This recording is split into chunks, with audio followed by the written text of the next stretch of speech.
ভাই আইসে অনেক দূরের থেকে, লাউড়িয়া থেকে এসছে একটা জিপিএস ট্র্যাকার লাগাইতে, নজর জিপিএস ট্র্যাকার। আমরা এখন এই গাড়িতে সেট করে দিব এখনই। এখন আমরা ইয়ামা ভার্সন 2-তে লাগাবো। আমাদের এর আগের ভিডিও দেখে ভাই এসছে।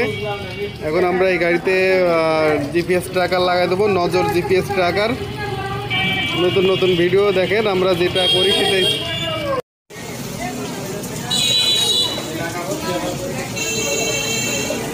সিম দেন, সিম। জিপিএস ট্র্যাকারের ভিতরে আমরা সিম প্রবেশ করালাম। এখানে ছোট্ট একটা সুইচ আছে, এই সুইচটা অন করার সঙ্গে সঙ্গে এখানে লাইট জ্বলে উঠছে।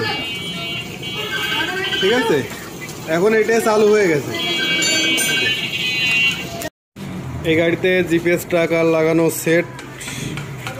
সেট করা কমপ্লিট। এই যে ভাইয়া এখন কমপ্লিট হয়ে গেছে। আমরা গাড়ি সাইড কভার লাগিয়ে ডেলিভারি দিয়ে দেবো। নজর জিপিএস ট্র্যাকার।